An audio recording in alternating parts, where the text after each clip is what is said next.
Olá, galera esperta! Vamos biologar hoje na nossa segunda parte de núcleo celular. E antes disso eu quero tirar o meu chapéu para o meu aluno que foi aprovado na UFPA e na UEPA aqui em Belém do Pará, porque não é fácil, principalmente meus alunos da escola pública, onde a gente conta um sistema que quase não dá uma logística legal nas nossas escolas, mas mesmo assim a equipe dos mestres, professores estão lá para dar o seu melhor para que você, nosso aluno, entre numa universidade e seja alguém na vida. Beleza? E nessa aula de hoje, onde vamos falar do núcleo parte 2, vamos falar sobre a determinação genética do sexo, como disse o Cleison, do sexo. Beleza? Antes disso, dê seu like. Se você não for inscrito, se inscreva. Sua dúvida sobre o assunto durante você está assistindo a aula, coloque lá nos comentários que eu vou ter o prazer de coração lhe responder. Tá? E claro, compartilhe para que chegue a outros alunos. E para você fazer uma boa prova de biologia, uma boa prova do Enem. Beleza? Vamos acabar com a conversa fiada. Põe sangue nesse olho, que a bola da vez é determinação genética do sexo. Vamos lá. Então, nós falamos na última aula que tem dois tipos de cromossomos, os autossomos e os sexuais. Então, justamente os cromossomos sexuais ou alossomos e que determinam o sexo genético. E com isso faz parte do sistema XY. Então, quando o cromossomo X estiver com outro par homólogo, ele vai determinar o sexo feminino, a fêmea. Agora, se tiver um X e um outro cromossomo diferente, que é o Y, determina o sexo masculino, o macho. Beleza? Então, mulher XX, homem XY. É a determinação. Então, por exemplo, o sexo feminino, que é XX, então no seu par homólogo, seu par sexual, XX, quando sofre meiose para formar os gametas, esse par sexual dela vai se separar. Um X para um lado e um X para o outro, para formar o óvulo. Então, quando ela vai formar, todos os óvulos dela vão ter um único cromossomo X, todos idênticos, por isso que o sexo feminino é um sexo homogamético. Homogamético porque formam gametas iguais. E já no sexo masculino, XY, na meiose, vai um X para um lado e um Y para o outro. Vai formar um espermatozoide diferente. Então, um espermatozoide vai ter um cromossomo X e o outro o Y.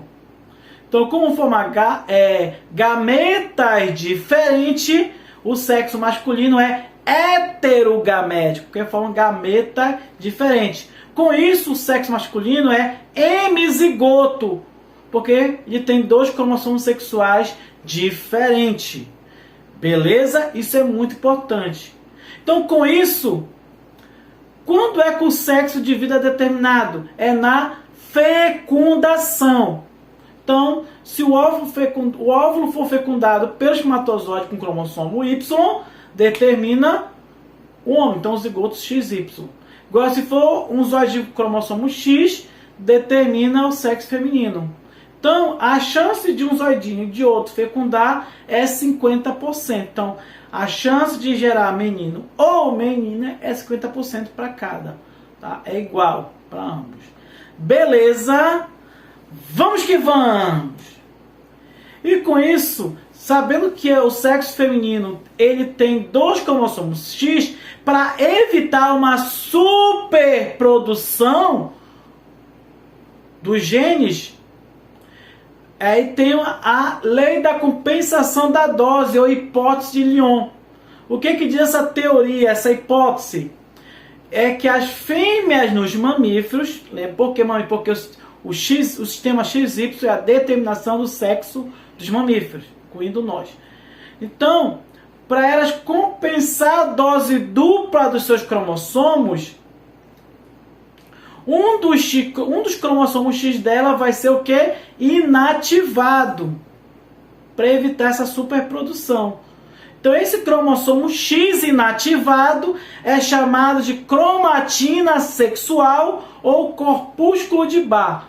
Então, somente o sexo feminino vai ter cromatina sexual, porque ela tem 2X. Um vai ser ativo e o outro inativo. O inativo é a cromatina sexual. Homem tem cromatina sexual? Não, neca. Por quê? Nós só temos um cromossomo X. Então, é interessante do homem. Um X nosso veio da onde? Quem foi que deu esse cromossomo X para nós? Foi a mãe ou foi o pai? Claro, foi a mãe. O nosso cromossomo X é materno, tá? Porque o Y é do pai, tá? E uma coisa interessante, quem é que determina o sexo do indivíduo? É o homem ou é a mulher? É o homem, porque ele vai ter os dois tipos de cromossomos sexuais, tá? Por isso que é o homem é o macho que determina o sexo no sistema XY. Beleza? Vamos que vamos! E também tem o sistema X0. O X0 é a determinação do sexo da maioria dos insetos, tá? Então, o X0, o Y não faz parte da determinação do sexo. Então, no caso aí, os machos vão ser Z0 e as fêmeas XX. Aí continua os machos heterogaméticos. Então, gameta vai ter o cromossomo X e o outro não tem. Então, cromossomos gameta diferente. A fêmea continua sendo homogamético. Beleza? Vamos que vamos!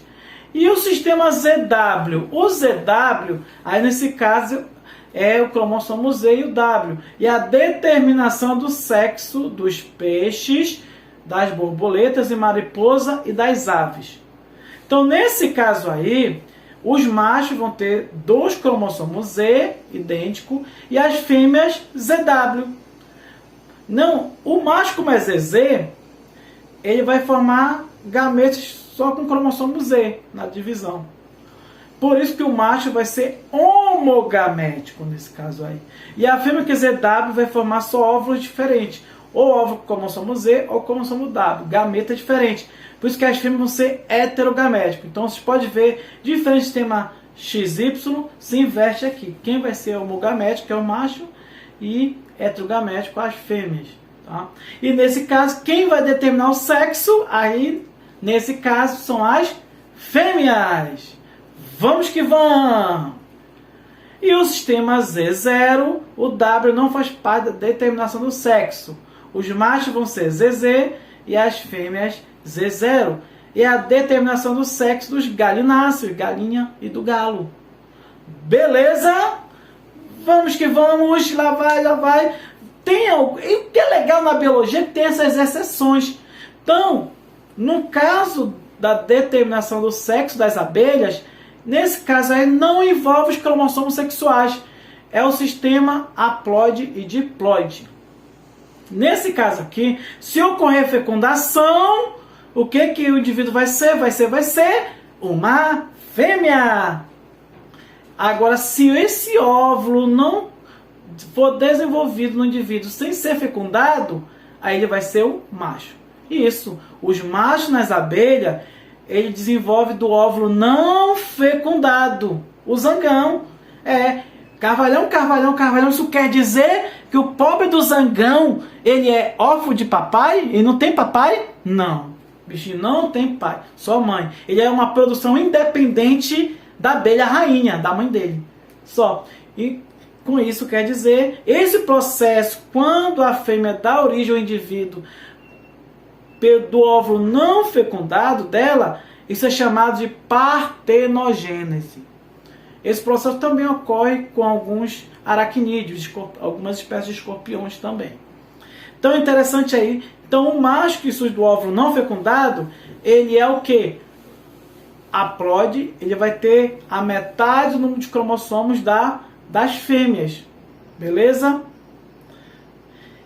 E no caso das fêmeas da abelha rainha, que é a abelha rainha e as operárias, qual é a diferença? A abelha rainha é a fêmea fértil e as operárias é a fêmea estéril. Então as operárias, qual é a função delas? É cuidar dos filhotes, é produzir o mel, a geleia real, é buscar o néctar, proteger a colmeia.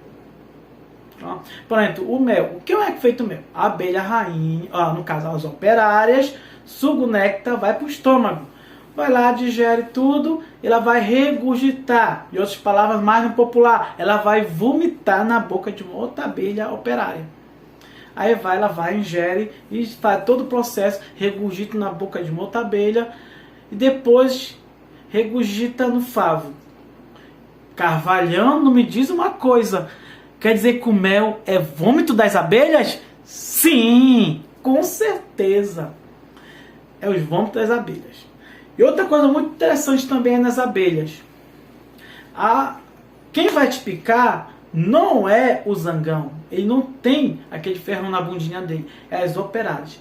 E quando ela te pica, ela deixa o ferrão e as vísceras dela vai saindo.